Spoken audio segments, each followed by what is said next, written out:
Marcos capítulo 2. Jesús sana a un paralítico.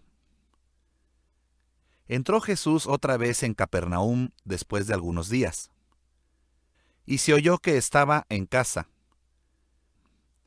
E inmediatamente se juntaron muchos, de manera que ya no cabían ni aun a la puerta, y les predicaba la palabra. Entonces vinieron a él unos trayendo un paralítico, que era cargado por 4. Y como no podían acercarse a él a causa de la multitud, descubrieron el techo de donde estaba, y haciendo una abertura, bajaron el lecho en que yacía el paralítico. Al ver Jesús la fe de ellos, dijo al paralítico: Hijo, tus pecados te son perdonados. Estaban allí sentados algunos de los escribas, los cuales cavilaban en sus corazones: ¿Por qué habla éste así? Blasfemias dice. ¿Quién puede perdonar pecados sino solo Dios? Y conociendo luego Jesús en su espíritu que cavilaban de esta manera dentro de sí mismos, les dijo: ¿Por qué caviláis así en vuestros corazones?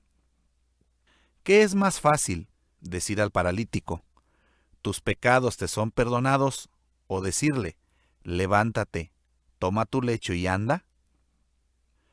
Pues para que sepáis que el Hijo del Hombre tiene potestad en la tierra para perdonar pecados, dijo al paralítico: a ti te digo, levántate, toma tu lecho y vete a tu casa.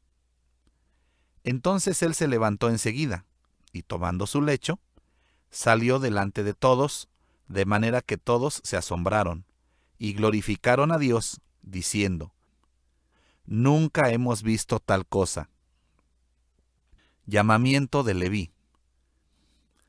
Después volvió a salir al mar, y toda la gente venía a él, y les enseñaba.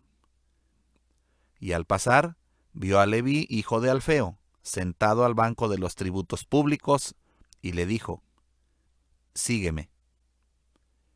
Y levantándose, le siguió. Aconteció que estando Jesús a la mesa en casa de él, muchos publicanos y pecadores estaban también a la mesa juntamente con Jesús y sus discípulos, porque había muchos que le habían seguido. Y los escribas y los fariseos, viéndole comer con los publicanos y con los pecadores, dijeron a los discípulos: ¿Qué es esto, que él come y bebe con los publicanos y pecadores? Al oír esto Jesús les dijo: Los sanos no tienen necesidad de médico, sino los enfermos. No he venido a llamar a justos, sino a pecadores. La pregunta sobre el ayuno. Y los discípulos de Juan y los de los fariseos ayunaban. Y vinieron y le dijeron: ¿Por qué los discípulos de Juan y los de los fariseos ayunan, y tus discípulos no ayunan?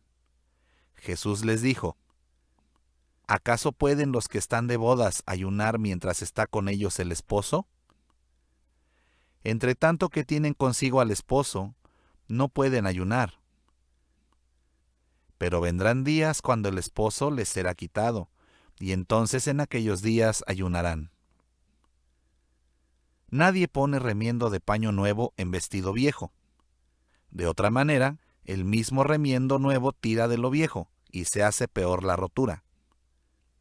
Y nadie echa vino nuevo en odres viejos. De otra manera, el vino nuevo rompe los odres, y el vino se derrama, y los odres se pierden. Pero el vino nuevo en odres nuevos se ha de echar. Los discípulos recogen espigas en el día de reposo. Aconteció que al pasar él por los sembrados un día de reposo, sus discípulos, andando, comenzaron a arrancar espigas. Entonces los fariseos le dijeron: Mira, ¿por qué hacen en el día de reposo lo que no es lícito? Pero él les dijo: ¿Nunca leísteis lo que hizo David cuando tuvo necesidad y sintió hambre, él y los que con él estaban? ¿Cómo entró en la casa de Dios siendo Abiatar sumo sacerdote, y comió los panes de la proposición, de los cuales no es lícito comer sino a los sacerdotes, y aún dio a los que con él estaban?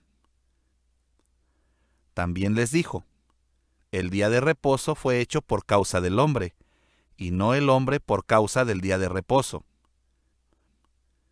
Por tanto, el Hijo del Hombre es Señor aún del día de reposo.